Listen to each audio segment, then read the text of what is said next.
संभल में हिंसा फैलाने का मास्टरमाइंड आखिर कौन है, क्योंकि संभल हिंसा से जुड़े आज कई वीडियो सामने आए हैं जिसमें साफ दिख रहा है कि संभल में हिंसा सुनियोजित साजिश का हिस्सा थी। इन वीडियोस को आप मेरे साथ दिखा सकते हैं। यहां उपद्रव अचानक नहीं हुआ, क्योंकि संभल से समाजवादी पार्टी के सांसद जियाउर रहमान बर्क का 22 नवंबर का एक वीडियो भी सामने आया। दावे के मुताबिक इस वीडियो में वो जुमे की नमाज के बाद लोगों के सामने भड़काऊ बयानबाजी करते हुए दिखाई दे रहे हैं। पुलिस जितने भी ड्रोन लगा ले, मस्जिद कयामत से थी और कयामत तक रहेगी। पुलिस ने बर्क के खिलाफ जो एफआईआर दर्ज की है उसमें भी भड़काऊ बयान का जिक्र है, क्योंकि वहां पर जुमे की नमाज के बाद उन्होंने कहा था कि ड्रोन पुलिस चाहे जितनी भी लगा ले, मस्जिद कयामत से थी और कयामत तक रहेगी। और आखिर सर्वे क्यों हो रहा था? कोर्ट के ऑर्डर के बाद हो रहा था। एफआईआर में इस भड़काऊ बयान का जिक्र है। आज ऐसे कई सारे वीडियो सामने आए जिसमें साफ दिख रहा है कैसे मस्जिद के पास की गलियों से अचानक भीड़ इकट्ठा होती है। इस भीड़ में कई लोगों के हाथों में घातक हथियार, तमंचे दिख रहे हैं। एफआईआर में लिखा है कि भीड़ से आवाज आ रही थी कि पुलिस वालों के हथियार छीनकर उन्हें जलाकर मार डालो। सवाल है कि उन्मादी भीड़ अचानक आग लगाने पुलिस पर पथराव के लिए कैसे तैयार हो गई। इस ड्रोन वीडियो में आपको सब कुछ दिखाई दे रहा है और यहां से आप सामने देखिए, जब ये ड्रोन आगे की तरफ बढ़ता है, आग वहां पर उन उत्पातियों ने लगाई है, ये भी साफ दिख रहा है। एसपी विधायक के बेटे, समाजवादी पार्टी के विधायक के बेटे पर भी आरोप है कि उन्होंने भीड़ से कहा कि तुम लोग अपने मंसूबों को पूरा करो, बर्क साहब और हम तुम लोगों को कुछ नहीं होने देंगे। आज भी विपक्ष ने पुलिस के पास 2 गोली वाली थ्योरी और सर्वे के दौरान धार्मिक नारे का आरोप लगाकर प्रशासन पर, सरकार पर गंभीर आरोप लगाए हैं। हम इन सब पर बहस करेंगे, लेकिन पहले ये रिपोर्ट देखिए।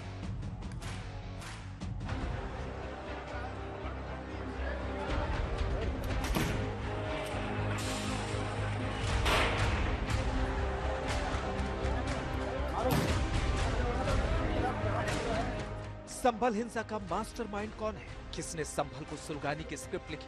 संभल में जामा मस्जिद के सर्वे के नाम पर हुई हिंसा पर रोज नए खुलासे हो रहे हैं। हिंसा मामले में संभल से समाजवादी पार्टी के सांसद जियाउर रहमान बर्क के खिलाफ भी हिंसा भड़काने की एफआईआर दर्ज हो चुकी है। अब बर्क का 22 नवंबर का शुक्रवार का एक वीडियो सामने आया है। वीडियो में दावा किया जा रहा है कि जुमे की नमाज के बाद संभल सांसद जियाउर रहमान बर्क ने भीड़ के बीच मस्जिद में कहा था कि ये मस्जिद कयामत तक रहेगी, चाहे पुलिस जितने ड्रोन लगा ले। मालूम नहीं कौन सा नोबेल प्राइज मिलने वाला था। खैर, फिर भी इन्होंने, पुलिस प्रशासन ने, कि अरे ये कितने भी, मैं खुले उससे कह रहा हूँ, कितने 10 चाहे ड्रोन कैमरे यहाँ पे लिया है, मैं खुली उससे आवाज को अपनी कह रहा हूँ, ये मस्जिद थी, मस्जिद है और इंशाल्लाह मस्जिद रहेगी कयामत तक। वहीं प्रशासन की ओर से दावा किया जा रहा है कि समाजवादी पार्टी के विधायक इकबाल महमूद का बेटा और हिंसा भड़काने का आरोपी सुहेल इकबाल भी 24 नवंबर को जामा मस्जिद के पास सुबह 7 बजे से मौजूद था। आज संभल हिंसा से जुड़े ये 4 वीडियो सामने आए जो हिंसा वाले दिन यानी 24 नवंबर के। इन वीडियो में साफ देखा जा सकता है कि मस्जिद के बाहर सकरी गलियों से कैसे भीड़ जमा हो रही है।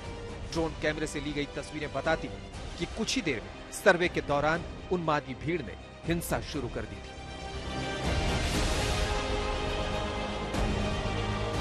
24 नवंबर का ये वीडियो सुबह करीब 9:30 बजे का बताया जा रहा है, जिसमें कई उपद्रवी मस्जिद से 200 मीटर दूर से पत्थर फेंकते नजर आ रहे हैं।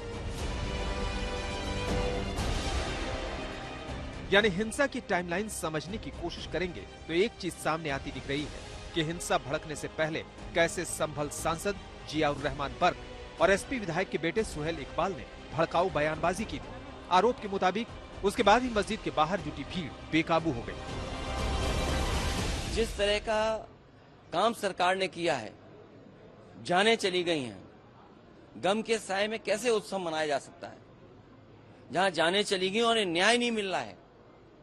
तमाम हजारों लोगों को झूठे मुकदमे में फंसाया जा रहा है। वहां के सांसद, वहां के विधायक और उनके पुत्र पर झूठे मुकदमे लगाए रहे हैं। पूरी गलती है तो वो सरकार की है। डेलीगेशन सर जा रहा है संभल में जांच करने के लिए। नहीं, कोई डेलीगेशन जा रहा है, उससे कोई लेना देना नहीं हो। प्रशासन स्थिति को देख करके निर्णय लेगा। एफआईआर हुई है एमएलए की बेटी, तो उनको क्या कब तक कुछ अरेस्ट होगी? देखिए, उसके सब हम योजना में सभी एविडेंस कलेक्ट करवा रहा है। उसके बाद आगे जो एसपी नियम अनुसार विधिक कार्रवाई हम आगे कार्रवाई। संभल हिंसा से जुड़ी इस एफआईआर में देखिए कैसे संभल सांसद और विधायक के बेटे का नाम है। इसमें कहा गया है कि पत्थरबाज चिल्ला रहे थे कि पुलिस वालों के हथियार और कारतूस छीन लो और पुलिस वालों को आग लगाकर मार दो। वहीं विपक्ष लगातार आरोप लगा रहा है कि यूपी पुलिस की गोली से 4 लोगों की जान गई, जबकि प्रशासन साफ कर चुका है कि मौत पुलिस की 9mm गोली से नहीं बल्कि 315 बोर के तमंचे से हुई। लेकिन आज विपक्ष ने ये तक आरोप लगा दिया कि यूपी पुलिस 2 तरह के हथियार रखती है। पुलिस कभी अपनी करनी को देखती है, पुलिस अपने किए हुए कार्यों की जिम्मेदारी लेती है। ये गोली लगी, इनका कहना आपस में मारेंगे, आप बताएं कोई एक दूसरों को आपस में मारेंगे?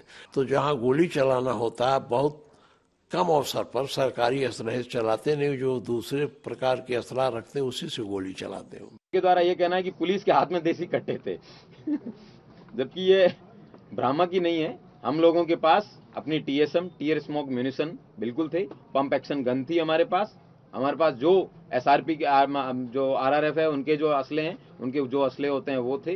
बिल्कुल पुलिस गोली चलाते, लेकिन वो गोली जो है, मैं तो एक पूर्व पुलिस अधिकारी हूँ, उसमें टीयर गैस गन फायर हो रहे हैं, रबर बुलेट फायर हो रहा है, और जो एक गन आप देख रहे हैं एक पुलिस का जवान फायर कर रहा है वो पंप एक्शन 12 बोर बंदूक है। और ये स्किन डीप इंजरी तो आ सकती है, उसको कोई मर नहीं सकता। तो जो फायरिंग हाईलाइट कर रहे हैं वो राइफल की फायरिंग नहीं है, वो नॉन लीथल वेपन की है जो पुलिस हमेशा प्रयोग करती है। लेकिन हिंसा के आरोपी अब अपनी बेगुनाही की दलील दे रहे हैं और कह रहे हैं कि पत्थर उन्होंने नहीं चलाए। 1 बाय 1 अगर आप ये देखेंगे तो 1 2 3 4 5 6 7 8 9 10 11 12 13 आरोपी अभी एक लाइन में बैठे हुए दिखाई दे रहे हैं और पूरी वैन ये पूरी तरह से जो खचाखच अंदर इस वक्त जो है भरी हुई है। हुआ तो आप लोग पत्थर चला रहे थे, वही उल्टा सीधा मारा, उस समय पत्थर चला रहे थे? चलाया हमने सर, सब बेगुनाह हम अपने घर से उठाए गए। गोली कौन चला रहा था? गोली नहीं चलाई भाई साहब, पता ना, हम थे ना यहाँ पे। कल वो हम आ रहे थे गुरु को होटल पे सामान लेने के लिए, तो गुरु को होटल पे से उठाया सामने से। तो क्या पत्थरबाजी हुई थी? नहीं, पत्थरबाजी कुछ नहीं हुई थी। गुरु को होटल पे कैमरा में चेक कर दीजिए सुबह में। आज विपक्ष ने एक और आरोप लगाया कि सर्वे के लिए जब रविवार को टीम जा रही थी तो वहां धार्मिक नारे लगाए जा रहे थे, लेकिन प्रशासन कह रहा है कि विपक्ष के आरोप बेबुनियाद है। जिस तरह का सर्वे करते समय जो टीम के पीछे नारे लगा रहे थे, क्या उनके खिलाफ कोई कार्रवाई हुई? जो लोग वहां पर थे, जब सर्वे के लिए ये लोग अंदर पहुंचे तो मॉब के साथ में जय श्री राम और उसके नारे लगाते हुए गए। सर्वे टीम के साथ पुलिस के संरक्षण में क्यों आदमी आए थे और क्यों नारे लगा रहे थे? किस बात के लिए नारे लगा रहे थे? क्यों उकसावा दे रहे थे? आप किसी के धर्म स्थल में घुस करके उसके खिलाफ नारे लगाओगे तो हंगामा होगा कि नहीं होगा? वो जो फुटेज हैं वो आते समय के नहीं हैं। अगेन आई विल रिपीट, वो जो फुटेज हैं वो आते समय के नहीं हैं। वो जब जा रहे थे 10:15 साढ़े 10 बजे के आसपास, तो उस समय के हैं और उनको और चौकी से आगे के हैं, जो सरथल चौकी से आगे के। हो सकता है उस समय इन लोगों को कुछ लोगों ने देखा हो और उनके साथ वो नारेबाजी करते हुए फिर कोतवाली की ओर उन्होंने प्रस्थान किया हो। संभल हिंसा के नाम पर विपक्ष अब संविधान की दुहाई दे रहा है, लेकिन बीजेपी कह रही है कि अपनी सियासत चमकाने के लिए विपक्ष ने संभल में संविधान को ही चुनौती दे डाली। अगले दिन दंगाइयों को साथ लेकर के सर्वे टीम का आने का क्या मतलब है? दंगाई साथ क्यों चल रहे थे सर्वे टीम के साथ? कौन लोग थे जो नारे लगा रहे थे? आप जाकर के दूसरे के धार्मिक स्थल के ऊपर नारे लगाओगे और झगड़ा कराओगे और उसके बाद फिर सीधे गोली मार दोगे, तो आप ये क्या है? ये है सुनियोजित दंगा, ये सुनियोजित दंगा है और इनके खिलाफ हत्या के मुकदमे दर्ज होने चाहिए पुलिस वालों के खिलाफ। वहां पे सर्वे टीम पे हमला नहीं था, ये भारत के संविधान पर हमला था, भारत के लोकतंत्र पे हमला था। ये भारत को जलाना चाहते थे। इन लोगों ने कहा था कि भारत को बांग्लादेश बनाएंगे, ये संभल को बांग्लादेश बनाना चाहते थे। इसके लिए जिम्मेदार अगर है तो वहाँ का सांसद जिम्मेदार है, उस विधायक का बेटा जिम्मेदार है, वहाँ के कट्टरपंथी जिम्मेदार है। संभल में ये बात सामने आई कि जानबूझकर ये अफवाह उड़ाई गई कि सर्वे टीम मस्जिद की खुदाई कर रही, जिसके बाद बेकाबू भीड़ ने पुलिस पर हमला बोल दिया था। लेकिन सवाल है कि संभल को जलाने की साजिश क्या लंबे वक्त से चल रही थी, क्योंकि एसपी सांसद के कुछ भड़काऊ बयान के खिलाफ प्रशासन ने उन्हें नोटिस भी दिया है। आशुतोष मिश्रा और हिमांशु मिश्रा के साथ आज तक ब्यूरो। बार एसोसिएशन के अध्यक्ष श्री कपिल सिब्बल जी, सुप्रीम कोर्ट के न्यायमूर्तिगण, पूर्व मुख्य न्यायाधीशगण, उपस्थित अन्य महानुभाव, देवी और सज्जनों, आपको सभी देशवासियों को संविधान दिवस की बहुत बहुत शुभकामनाएं। भारत के संविधान का ये 75वां साल पूरे देश के लिए एक असीम गौरव का विषय है। मैं आज भारत के संविधान को, संविधान सभा के सभी सदस्यों को आदरपूर्वक नमन करता हूं। साथियों, हम लोकतंत्र के इस महत्वपूर्ण पर्व का जब स्मरण कर रहे उस समय ये भी नहीं भूल सकते कि आज मुंबई में हुए आतंकी हमले की भी बरसी है।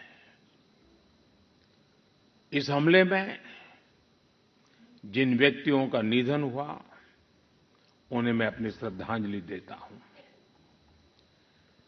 मैं देश का ये संकल्प भी दोहराता हूं कि भारत की सुरक्षा को चुनौती देने वाले हर आतंकी संगठन को मुंह तोड़ जवाब दिया जाएगा।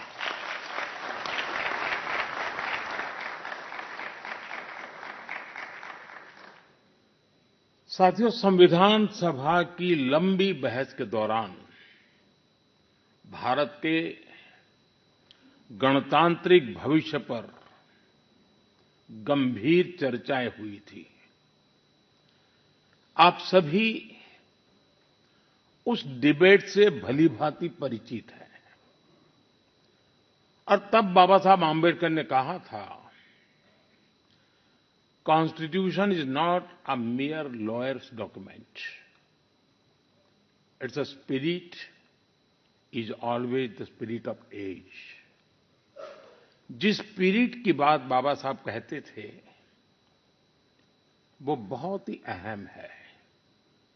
देश काल परिस्थिति के हिसाब से उचित निर्णय लेकर हम संविधान की समय समय पर व्याख्या कर सकें, ये प्रावधान हमारे संविधान निर्माताओं ने हमें दिया है।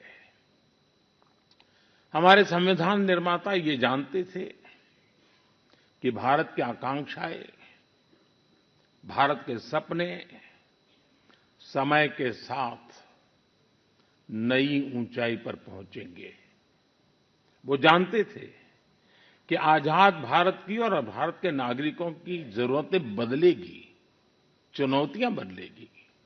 इसलिए उन्होंने हमारे संविधान को महज कानून की एक किताब बनाकर नहीं छोड़ा, बल्कि इसको एक जीवंत, निरंतर प्रवाहमान धारा बनाया। साथियों, हमारा संविधान हमारे वर्तमान और हमारे भविष्य का मार्गदर्शक है। बीते 75 वर्षों में देश के सामने जो भी चुनौतियां आई हैं, हमारे संविधान ने हर उस चुनौती का समाधान करने के लिए उचित मार्ग दिखाया है। इसी कालखंड में आपातकाल जैसा समय भी आया और हमारे संविधान ने लोकतंत्र के सामने आई इस चुनौती का भी सामना किया। हमारा संविधान देश की हर जरूरत, हर अपेक्षा पर खरा उतरा है। संविधान से मिली इस शक्ति की वजह से ही आज जम्मू कश्मीर में भी बाबा साहब का संविधान पूरी तरह लागू हुआ है। आज वहां पहली बार संविधान दिवस मनाया गया है। साथियों, आज भारत परिवर्तन के इतने बड़े दौर से गुजर रहा है, ऐसे अहम समय में भारत का संविधान ही हमें रास्ता दिखा रहा है, हमारे लिए गाइडिंग लाइट बना हुआ है। साथियों, भारत के भविष्य का मार्ग अब बड़े सपनों, बड़े संकल्पों की सिद्धि का है। आज हर देशवासी का एक ही ध्येय है, विकसित भारत का निर्माण। विकसित भारत का मतलब है जहां देश के हर नागरिक को एक क्वालिटी ऑफ लाइफ मिल सके, डिग्निटी ऑफ लाइफ मिल सके। ये सामाजिक न्याय, सोशल जस्टिस का भी बहुत बड़ा माध्यम है और ये संविधान की भी भावना है। इसलिए बीते वर्षों में देश में लोगों के बीच आर्थिक और सामाजिक समानता लाने के लिए कई कदम उठाए गए हैं। बीते 10 वर्षों में 53 करोड़ से ज्यादा ऐसे भारतीयों का बैंक खाता खुला है जो बैंक के दरवाजे तक नहीं पहुंच पाते थे। बीते 10 वर्षों में 4 करोड़ ऐसे भारतीयों को पक्का घर मिला है जो कई पीढ़ियों से बेघर थे। बीते 10 वर्षों में 10 करोड़ से ज्यादा ऐसी महिलाओं को मुफ्त गैस कनेक्शन मिला है जो बरसों से अपने घर में गैस पहुंचने का इंतजार कर रही थी। हमें आज के जीवन में बहुत आसान लगता है कि घर में नल खोला और पानी आ गया, लेकिन देश में आजादी के 75 साल बाद भी सिर्फ 3 करोड़ घर ही ऐसे थे जिनमें नल से जल आता था। करोड़ों लोग तब भी अपने घर में नल से जल का इंतजार कर रहे थे। मुझे संतोष है कि हमारी सरकार ने 5-6 साल में 12 करोड़ से ज्यादा घरों को नल से जल देकर नागरिकों का और विशेषकर महिलाओं का जीवन आसान बनाया है। संविधान की भावना को सशक्त किया है। साथियों, आप सभी जानते हैं कि हमारे संविधान की मूल प्रति में भी प्रभु श्री राम, माता सीता, हनुमान जी, भगवान बुद्ध, भगवान महावीर, गुरु गोविंद सिंह जी सभी के चित्र हैं।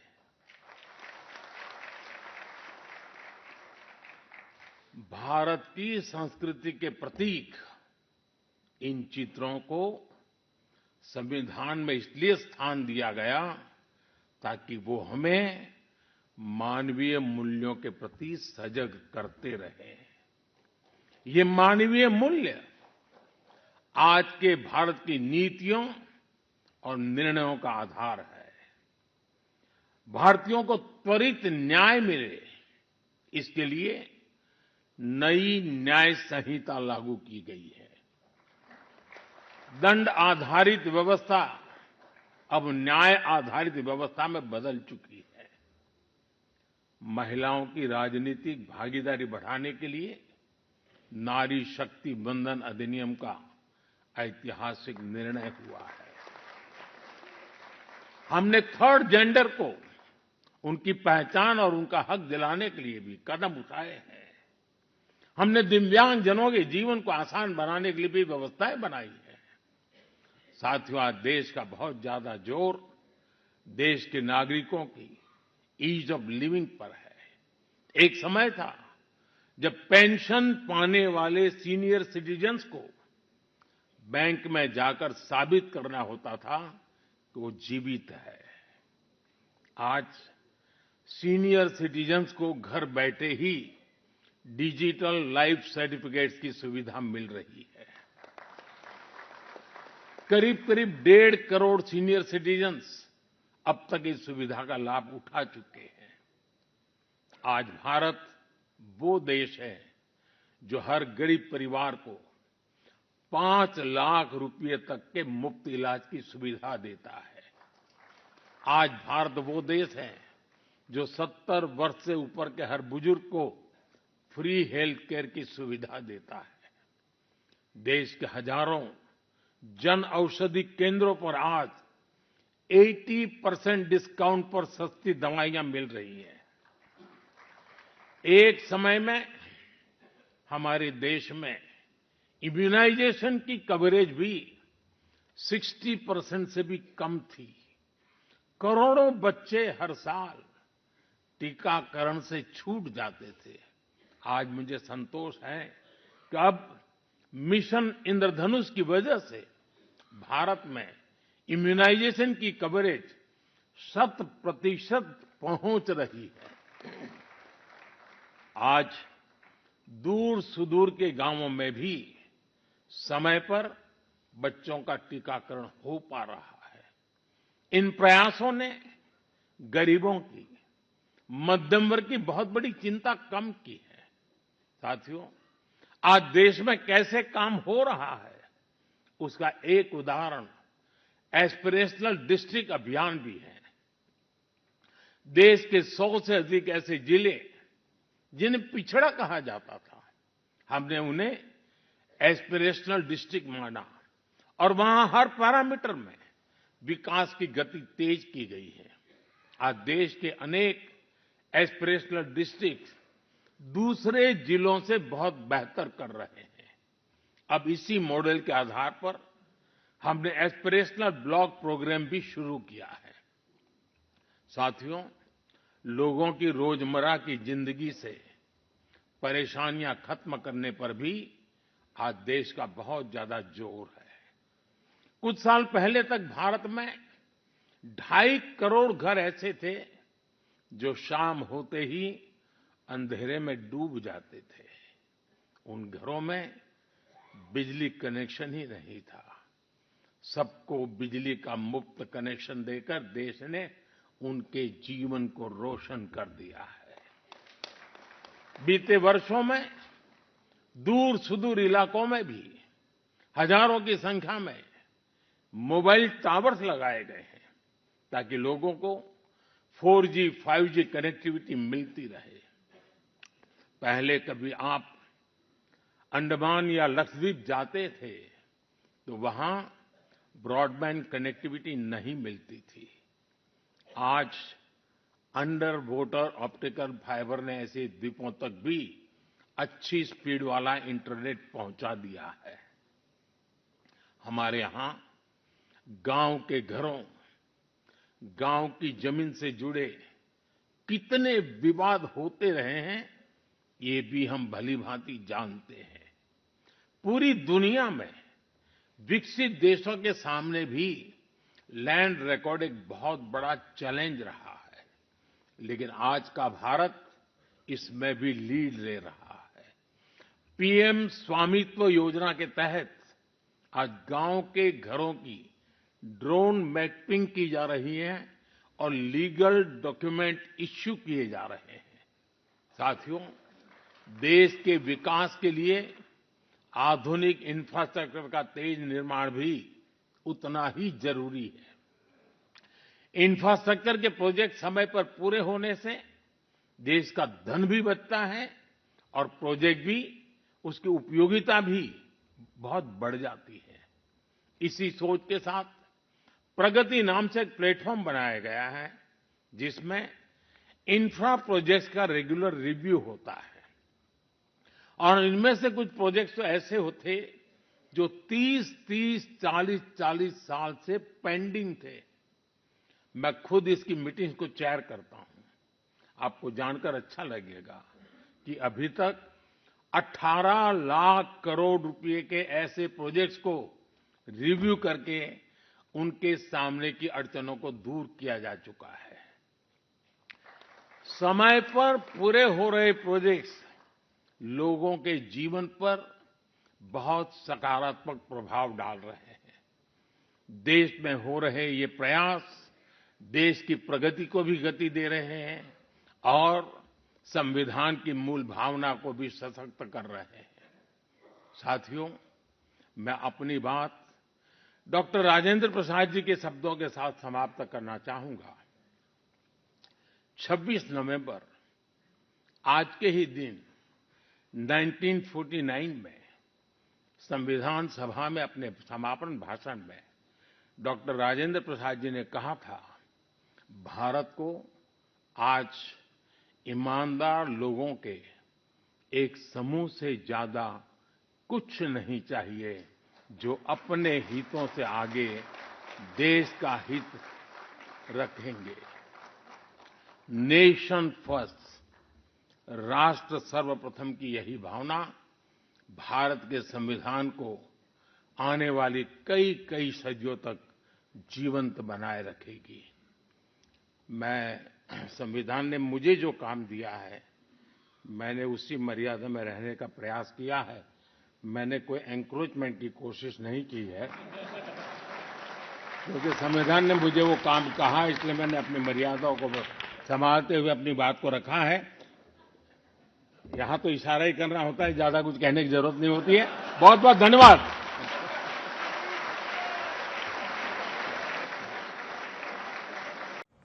सवाल यह है कि जब कोर्ट के आदेश से जांच हो रही है तो ऐसे में क्या सांसद को वहां पर जाकर लोगों को यह कहना चाहिए कि कितने भी ड्रोन लगा लो, कयामत तक रहेगी मस्जिद?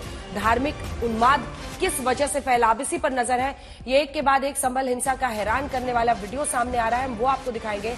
मस्जिद के पास लगे सीसीटीवी तोड़ते हुए दंगाई दिखाई दे रहे हैं। इस वीडियो में से हमने कुछ स्टिल्स आपके लिए निकाले हैं, जिसमें आप देखेंगे, ये देखिए, ये जो वीडियो कैमरा है इसको ये शख्स ऊपर चढ़ के तोड़ रहा है। बावजूद इसके ड्रोन कैमरे तक तो वो पहुंच नहीं सकते थे, और ऐसे में ड्रोन कैमरा से पूरी तस्वीर सामने आई है। पत्थरबाजी का वीडियो ये देखिए, ड्रोन कैमरे को, माफ कीजिएगा, जो सीसीटीवी कैमरा वहां पर है उसको तोड़ रहे हैं। यानी किस मंशा के साथ यहां पर उत्पाती आए थे नकाबपोश लोग, जो लगभग 2000 लोग अचानक वहां पर पहुंच गए। और ये देखिए, उनके चेहरे भी हम आपको सर्कल करके दिखा रहे हैं। ये वही लोग हैं जिन्होंने सीसीटीवी को वहां पर जाकर तोड़ा है। इसी के साथ साथ ड्रोन कैमरे से ये देखिए, ये वो शख्स है जो बल्ले से या डंडा जो भी उसके हाथ में है उससे वो ड्रोन कैमरे, सीसीटीवी कैमरे को तोड़ रहा है। इसी के साथ साथ ड्रोन कैमरे से कैद जो वीडियो फुटेज है वो आपको दिखाते हैं, क्योंकि सिलसिलेवार ढंग से अगर आप देखेंगे 24 तारीख को पहले तो ये पूरी गली में सन्नाटा है, पुलिस वाले और ये दिख रहे हैं। फिर अचानक आखिरी वीडियो में आप देखेंगे कई 100 लोग, मतलब लगभग 2000 का अनुमान लगाया जा रहा है, लोग नकाबपोश होकर वहां पर पहुंचे। देखिए, शुरू में इस कॉलोनी का ये ड्रोन फुटेज है, और उसके बाद हम आपको दिखाते हैं कैसे अचानक वहां पर पुलिस एक तरफ मौजूद है, अचानक फिर वहां ऐसी भीड़ पहुंच जाती है। देखते ही देखते ये लगभग सुबह 10 से 10:30 बजे का 24 नवंबर की सुबह का वीडियो है, और ये सब कुछ ड्रोन कैमरे से चूंकि कैद है तो कोई इससे इनकार भी नहीं कर सकता है कि किस तरह से अचानक लोगों का हुजूम वहां पर पहुंच गया।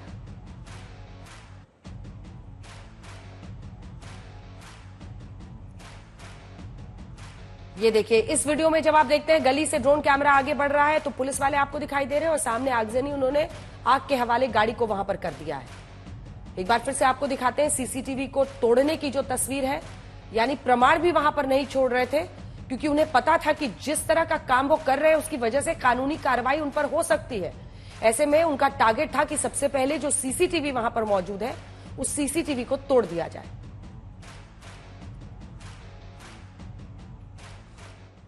हमारे साथ साध्वी निरंजन ज्योति जो कि पूर्व केंद्रीय मंत्री है वो जुड़ रही हैं, राजेश चौधरी जो कि प्रवक्ता है बीजेपी के, कुछ देर में हमारे साथ जुड़ेंगे, सुरेंद्र राजपूत जी प्रवक्ता कांग्रेस पार्टी के जुड़ रहे हैं, आशुतोष वर्मा प्रवक्ता समाजवादी पार्टी के, वारिस पठान प्रवक्ता एआईएमआईएम के, और विष्णु शंकर जैन साहब जो कि वरिष्ठ वकील है, जो सर्वेयर थे वहां पर, वो जुड़े हुए हैं। विष्णु जी, क्या आप उस दिन 24 की सुबह में वहां पर मौजूद थे सर्वेयर के तौर पर? आप भी गए हुए थे कोर्ट के आदेश पर, क्या कुछ हुआ था अगर आप बताएं, क्योंकि अब हम वीडियोस दिखा रहे हैं। उसके बाद मैं साध्वी निरंजन ज्योति जी आपके पास आऊंगी। विष्णु जैन साहब, सबसे पहले आप बताइए क्या हुआ था? क्या ये एक सोची समझी रणनीति के तहत, क्योंकि 22 नवंबर के हम दिखा रहे हैं आशुतोष वर्मा जी की पार्टी के सांसद जियाउर रहमान का वीडियो, जिसमें वो खुले कह रहे हैं कोर्ट के ऑर्डर के बावजूद कि मस्जिद थी, मस्जिद रहेगी। अरे भाई, इतना डराने की क्या जरूरत है? सर्वे हो रहा है। देखिए अंजना जी, मैं आपको बताना चाहता हूँ 19 तारीख की घटना को लोग भूल जा रहे हैं। जो हालात बनाए गए 24 तारीख को, उसका जो ट्रेलर था वो 19 नवंबर को हुआ था। 19 नवंबर को जब हम लोग वहां पे 6:30 बजे सर्वे करने के लिए पहुंचे थे, तो बात ये हुई थी कि मस्जिद कमेटी के 3 वकील और 5 लोग मौजूद रहेंगे और बाकी जो अन्य राज्य सरकार, केंद्र सरकार के वकील और हमारी तरफ से 2 लोग मौजूद रहेंगे। जब अंदर सर्वे कर रहे थे, अचानक से 500 से 600 लोग मस्जिद कमेटी के अंदर घुस आए, उस परिसर के अंदर घुस आए, और जिसमें सांसद और विधायक भी थे, जो मेरा भी वीडियो बना रहे थे और बता रहे थे कोर्ट की प्रोसीडिंग्स में इंटरफेयर करते हुए कि आपको क्या करना है क्या नहीं करना है। और वहां पे ये भी धमकाया जा रहा था कि आप लोग यहाँ से चले जाइए। बाहर नारे तकबीर, अल्लाह अकबर के नारे लग रहे थे, ये भीड़ बेकाबू हो रही है, हम इनको कंट्रोल नहीं कर पाएंगे। ये बात एडवोकेट कमिश्नर ने भी अपनी नोटिस में लिखी है और वहां पे सर्वे उस दिन पूरा नहीं हो पाया। इसलिए वापस नोटिस दी गई एडवोकेट कमिश्नर द्वारा 23 तारीख को कि अगले दिन सुबह 24 तारीख को 7 से 11 के बीच में सर्वे होगा। अंजना जी, आप इस बात को जरा देखिए, कितना बड़ा झूठ बोला गया है माननीय अखिलेश यादव द्वारा, बैरिस्टर साहब द्वारा, समाजवादी पार्टी की मीडिया सेल द्वारा और जो ज्ञान व्यापी के मस्जिद कमेटी के लोग हैं उनके द्वारा। आप क्या झूठ फैला रहे हो? जब मैं वहां पे आपको मैं बताना चाहता हूं, इस बात को जरा प्लीज ऑब्जर्व करिएगा। सुबह 6:30 बजे मैं केंद्र सरकार और राज्य सरकार के वकील कोतवाली पुलिस स्टेशन पहुंचते हैं। जो जफर अली साहब है मस्जिद कमेटी के वकील, वो 7:30 बजे आते हैं। थी प्लानिंग की सूचना हमें होते हुए भी, चूंकि सभी पक्षों से बातचीत हो गई थी, इसलिए हमें विश्वास था कि इस तरीके की कोई हरकत कोई नहीं करेगा और उसके अनुरूप सारी व्यवस्थाएं भी की गई। लेकिन दुर्भाग्य से वहां पर लोग मस्जिद के ऊपर भी पथराव कर रहे थे। जब टीम मौजूद थी वहां पर, उसको भी रोका गया, रोकने की कोशिश हुई तो फिर पुलिस के ऊपर फिर गाड़ियां तोड़ी गईं। अभी सारा कुछ देख के समझ में आता है कि शायद ये जिस तरह से सोशल मीडिया पे चल रहा है, ये पूरी तरह से एक प्लानिंग की गई थी जिसके तहत ये सब किया गया। ठीक है, अभी इसकी पड़ताल हो रही है। हाँ, तो ये प्लानिंग इस तरह की हो सकती है, इसका अंदाजा क्या प्रशासन को नहीं लगा? नहीं, प्रशासन को अंदाजा था, लेकिन बेसिकली हम सिर्फ इतना कर सकते थे कि लोगों को वहां रोकें। वहां दुकानें बंद करा दी गई थी, वहां पर पुलिस की तैनाती की गई थी, बैरिकेडिंग भी की गई थी। लेकिन वो बैरिकेडिंग तोड़कर आप अगर देखें तो सीसीटीवी कैमरे तोड़े गए, बैरिकेडिंग तोड़ी गई। सराय तरीन जो मोहल्ला है जहां एक बच्चे की मृत्यु हुई है, वो वहां से काफी दूर है, वहां से लोग आए, तो इकट्ठा लोगों को इस तरीके से किया गया।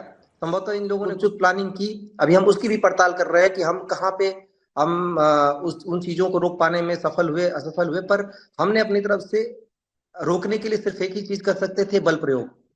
हमने समझाने का तो कोई असर हो नहीं रहा था, तो अगर कोई ये कहता है कि प्रशासन ने उनको रोका क्यों नहीं, तो रोकने का एक ही तरीका था, बल प्रयोग। जो हमने किया तो उसके ऊपर भी सवाल उठ रहे हैं कि आपने बल प्रयोग क्यों किया। तो ये जो सारी चीजें, इसकी पड़ताल की जा रही है। हम सारे मामलों में जो भी होगा उसके अनुरूप कार्रवाई करेंगे। प्रश्न आपसे यह है कि जो मौतें हुई हैं वो किसकी गोली से हुई हैं? देखिए, आरोप सीधा अखिलेश यादव लगा रहे हैं, तमाम अन्य नेता लगा रहे हैं, कई ओवैसी साहब भी बोल रहे हैं, बहुत सारे नेता जो है अलग अलग पॉलिटिकल पार्टीज के, वो कह रहे हैं कि जो देसी तमंचे से मौत की खबर आ रही है, तो पुलिस के पास 2 तरह के हथियार थे, एक 9mm पिस्टल और फिर देसी कट्टा भी। देखिए, इसमें मैं सिर्फ इतना कहूंगा कि जो पोस्टमार्टम रिपोर्ट है, पोस्टमार्टम रिपोर्ट के अनुसार मैं जो भी बोलूंगा साक्ष्य के अनुसार बोलूंगा, जो हमारे पास साक्ष्य उपलब्ध है जी। और बाकी सबसे भी यही मेरा अनुरोध रहेगा कि जो भी बोले साक्ष्यों के अनुसार बोले। वहां पर एक ही वीडियो है जिसमें पुलिस को जिससे एक्यूज किया जा रहा है कि पुलिस गोली चला रही है, जिसमें पुलिस के द्वारा आंसू गैस के गोले और पैलेट गन चलाया जा रहा है, जिसको ये बार बार दिखाया जा रहा है कि पुलिस के द्वारा गोली चलाएगी, वो एक मीडिया कर्मी के द्वारा लिया गया शॉट है। बाकी कैमरे तोड़े गए, अगर वहां पे इतनी मात्रा में आप देखेंगे, वीडियो हम दिखा रहे हैं, एक बार वीडियो दिखा दीजिए जो कैमरे तोड़ते हुए वीडियो है, क्योंकि इस कैमरे में साफ दिख रहा है सीसीटीवी को तोड़ता हुआ ये शख्स दिखाई दे रहा है। जो ड्रोन विजुअल है, इसके बाद आएगा वो विजुअल हम दिखा रहे हैं, हम तमाम वीडियोस दिखा रहे हैं, इसमें भी दिख रहा है ड्रोन बिल्कुल जा रहा है पुलिस वालों के सामने से, और ये देखिए, ये साफ दिख रहा है कि उनमें से एक उत्पाती जो है वहां पर वो सीसीटीवी कैमरे को तोड़ रहा है, सब दिख रहा है। तो उनकी मंशा तो दिख रही है, अपनी बात पूरी करें आप जी। तो मैं ये कह रहा था कि ये जो ड्रोन कैमरे तोड़े गए, वहां पे घरों को आप देखेंगे एक दूसरे से चिपके हुए घर हैं। आजकल सबके पास मोबाइल फोन है, अगर कहीं पे पुलिस की गलती थी, कहीं पे हमने की, तो कोई एक क्लिप क्यों नहीं बता पा रहा है? उन्होंने मस्जिद के पीछे से एक पिक्चर ली है जिसको वो सोशल मीडिया में भी सर्कुलेट कर रहे हैं कि धुआं उठता हुआ दिख रहा है मस्जिद से। वो दरअसल गाड़ियां चला रहे थे, मस्जिद के दूसरे एंगल से वीडियो लिया गया है। तो एक्चुअली ये सारी थ्योरी गढ़ी जा रही है। मैं सिर्फ इतना कहूंगा कि जो भी जिम्मेदार लोग हैं, वो मैं स्वयं जिम्मा लेता हूं कि मैं जो भी बोलूंगा साक्ष्य के आधार पर बोलूंगा, और बाकी सबसे भी अनुरोध करूंगा कि जो भी बोलते हैं उसके लिए उनके पास साक्ष्य होना चाहिए। यदि पुलिस के पास इस तरीके की चीजें थी तो निश्चित रूप से कहीं ना कहीं कैप्चर हुआ होता। हमने तो सारी चीजें जो कैप्चर की उसके अनुसार बोल रहे हैं। वहां पे जो दुर्भाग्य था कि चार लोगों की मृत्यु भी हुई। उन चारों लोगों के परिवार में जो भी है कोहराम मचा होगा। परिवार वालों का बयान दिखाया जा रहा है कि वहां वो काम से गए थे, वहां पे दुकानें बंद थी, वहां पे कोई स्कूल था नहीं, कॉलेज था नहीं, कोई ऑफिस था नहीं। और वहां पे आप देखेंगे तो जहां पे जनरली कोई इस तरीके का प्रदर्शन होता है, अगर हम घर के काम से जा रहे हैं तो उसको अवॉइड करके निकलते हैं। वहां पे जगह ही नहीं कि कोई वहां से अपने काम के लिए निकल सके। जहाँ पे बैरिकेडिंग हुई है वहां कोई काम से क्यों जाएगा? तो जाहिर सी बात सवाल किया गया। अब कोई हमसे ये उम्मीद न करे कि पुलिस के ऊपर कोई पत्थर फेंकेगा या पुलिस के ऊपर इस तरीके से हमला करेगा और हम चुपचाप खड़े रहेंगे, ये तो नहीं हो सकता। तो सीधी सी बात है, हमको जो अनुमन्य तरीके हैं उनके अनुरूप जवाब देना ही पड़ेगा। सबसे बड़ी बात इसमें आप देखें, ये मामला कोर्ट और दो पक्षों के बीच का है। प्रशासन तो सिर्फ वहां सुरक्षा के लिए गया था, प्रशासन तो इसमें पार्टी भी नहीं है। प्रशासन को बार बार इस एंगल से दिखाने की कोशिश की जा रही है कि प्रशासन ने लोगों से बातचीत नहीं की, प्रशासन ने लोगों को तामीला नहीं किया। ये जो बार बार प्रशासन को सामने ले आने की कोशिश हो रही है, ये सारा इस बात से डाइवर्ट किया जा रहा है कि आपके पास एक रेमेडी थी, एक कोर्ट का आदेश था कि सर्वे होगा, आपके पास दूसरी कोर्ट में जाने का विकल्प था, वो विकल्प नहीं चुना गया, बल्कि उसके बजाय ये चुना गया कि हम इस तरीके का उपद्रव करेंगे और इसको बार बार दंगा कहा जा रहा है। एक जो चीज आपने कही उसको भी मैं बता दूं, वो फुटेज मैंने भी देखी है जिसमें कह रहे हैं कि नारा लगाते हुए टीम जा रही है सर्वे करने। ये बिल्कुल झूठ है। जो एरिया जिस एरिया का ये नारा लगाते का है, वो जो मस्जिद जामा मस्जिद है उससे बहुत दूर का एरिया है जहाँ हिंदू इलाके हैं। वहां पे कुछ लोग जा रही टीम के साथ जरूर जुड़ गए थे, उन्होंने नारे लगाए तो उनको भी मना किया गया। लेकिन नारे लगाने के लिए हम किसी को पीटने नहीं लगेंगे, क्योंकि वहां पे मस्जिद के सामने भी नारे लगाए जा रहे थे, नारे तकबीर, तो उनको तो हमने नहीं पीटना शुरू कर दिया। हमने उनको भी समझाया, हमने इनको भी समझाया। लेकिन केवल इस वजह से कोई पथराव करने लगेगा या कोई हमला कर देगा या इस तरीके की मस्जिद के ऊपर पत्थर चलाना कौन से तरीके से जायज है? आप जिस मस्जिद को आप अपने आपसे भावनात्मक रूप से जुड़े हुए बता रहे हैं, उसी मस्जिद के ऊपर पत्थर फेंक रहे हैं। ये सारे वीडियोस में आपको दिख जाएगा। तो सुबह 9:30 बजे के आसपास का जो वीडियो है, जो एक हेडलाइन में भी चल रहा है, वो वीडियो भी दिखाएं, क्योंकि उसमें डेट और टाइम भी है। 24 तारीख है और साथ में सुबह 9:30 बजे का, और वो 200 मीटर की पेरिफेरी में ही मस्जिद के इर्द गिर्द है। वहां पर जो पत्थरबाजी हो रही थी, वो कई पत्थर मस्जिद तक भी पहुंच रहे थे। बहुत धन्यवाद आपका अंजने कुमार सिंह साहब हमारे साथ जुड़ने के लिए। लेकिन इतना जरूर है कि अगर ये साजिश भी थी तो मास्टरमाइंड या जिसका भी दिमाग इसके पीछे था, एक साथ इतने लोगों को वहां पर उकसा कर लाना, उसका भी आप ही को पता लगाना पड़ेगा और आप ही को जनता को बताना पड़ेगा कि आखिर ऐसे कौन लोग हैं जो संभल को इस तरह से सुलगाना चाहते थे कोर्ट के एक ऑर्डर पर, क्योंकि कोर्ट के तहत दिए गए ऑर्डर पर यह सर्वे हो रहा था। बहुत धन्यवाद आपका आज तक पर हमारे साथ जुड़ने के लिए। और अब आइए आपको सीधे लिए चलते हैं, साध्वी निरंजन ज्योति जी हमारे साथ जुड़ रही हैं, जो कि पूर्व केंद्रीय मंत्री हैं। साध्वी जी, देखिए, हम लोग एक एक करके सारे वीडियोस दिखा रहे हैं, सब दिखा रहे हैं, लेकिन चाहे अखिलेश यादव हो, चाहे ओवैसी साहब हो, सब ये आरोप लगा रहे हैं कि वहां पर पुलिस और प्रशासन ने अति की और उनकी वजह से इस तरह की परिस्थिति बनी। या तो वो नाकाम रहे या फिर उन्होंने ही अल्पसंख्यकों पर सीधा वहां पर हमला कर दिया। अंजना जी धन्यवाद। मैं भी 24 तारीख से लगातार देख रही हूँ। ये बहुत दुर्भाग्यपूर्ण है। मुझे लग रहा है कि दंगा उसको बोलते हैं जहाँ दो तरफा दंगा होता है। यहाँ सर्वे टीम पर सुनियोजित तरीके से हमला करना, ये पत्थर जो दिखाई पड़ रहे हैं आपके चैनल के माध्यम से मैं भी देख रही हूँ, मुझे लग रहा है कि किसी गरीब को इतने पत्थर दे दिए जाते तो उसका मकान बन जाता। तो कहीं ना कहीं ये सुनियोजित तरीके से इसको यह रूप दिया गया है। यदि आपको कोर्ट पर विश्वास है तो सर्वे टीम गई थी, जांच करती, फिर तुम्हें ऊपर जाने का रास्ता खुला हुआ था। लेकिन सपा के सांसद ने जिस तरह के भड़काऊ बयान दिए हैं, मुझे लग रहा है कि सपा की बौखलाहट साफ नजर आती है। अंजना जी, मैं एक आपको उदाहरण देना चाहती हूँ। जब मैं 2024 का चुनाव लड़ रही थी, जिस दिन काउंटिंग होनी थी, उस दिन सपा के जो प्रत्याशी थे उन्होंने सीधे कहा था कि डंडे लाठी लेकर के जाना हर परिस्थिति से निपटने के लिए, ये है सपा के संस्कार। और ये मैं कह सकती हूँ कि ये जो घटना घटी है, इसको समाजवादी पार्टी या ओवैसी तोड़ मरोड़ करके पेश करना चाहते हैं। ठीक है। प्रशासन पर मुझे विश्वास है कि दूध का दूध पानी का पानी होगा और जो भी दोषी होंगे उनके ऊपर कार्रवाई होगी। पर ऐसा ही आरोप साध्वी जी आप पर भी है, चाहे आपका वो एक वक्त पर रामजादे वाला बयान हो जिसको पूरा कहना भी टीवी पर मुमकिन नहीं है। वो कहते हैं आप हिंदुओं को भड़काती हैं। देखिए, मैं तो इतना मानती हूँ कि हम भड़काते किसी को नहीं है, और उसके बाद से आपने मेरा बयान भी नहीं सुना होगा। मैंने उस पर खेद भी प्रकट किया था और उसके बाद से पार्लियामेंट के अंदर माननीय प्रधानमंत्री जी ने भी माफी मांगी थी मेरे कारण जी। लेकिन उसके बाद से संवैधानिक पदों में रहते हुए मैंने कभी भी संविधान के अनुरूप काम करने का प्रयास किया है और कभी भड़काऊ बयान नहीं देते हैं। लेकिन हाँ, यदि हम हिंदू हैं, हिंदू धर्म की बात करना सांप्रदायिकता है, तो मुझे लग रहा है ये बहुत बड़ा दुर्भाग्य होगा। अपनी अपनी उपासना पद्धति सबको करने का अधिकार है, बोलने का अधिकार है, किसी की मनाही नहीं है। अभी मैं पीएम साहब को सुन रही थी, आप भी सुन रही थी जी, जिसमें माननीय प्रधानमंत्री जी ने संविधान का उल्लेख करते हुए जहां भगवान राम का पूरा दरबार का चित्रण किया, गुरु गोविंद सिंह जी का चित्रण किया।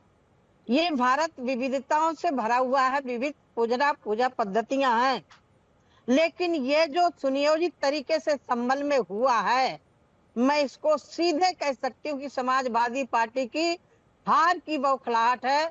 और कहीं ना कहीं जो उनका कार्यकाल रहा है उसको आप याद करिए, मैं भी उस समय विधायक थी, जो मुजफ्फरनगर में जिस तरह से दंगे हुए थे, वो भी समाजवादी पार्टी के लोगों के द्वारा करवाए गए थे। ठीक है, अब इंतजार रहेगा ना साध्वी जी की पुलिस किस तरह से अपनी चार्जशीट को फाइल करती है इस पूरे केस में और फिर अदालत में जाकर कौन दोषी करार दिया जाता है। लेकिन अक्सर हमने देखा है इस तरह से जब भी उन्माद होता है बाद में न्याय पूरी तरह से नहीं मिल पाता है। लेकिन उम्मीद रहेगी पुलिस प्रशासन अंत तक, तार्किक अंत तक इस पूरे मामले को ले जाए और दोषियों के खिलाफ सख्त कार्रवाई हो।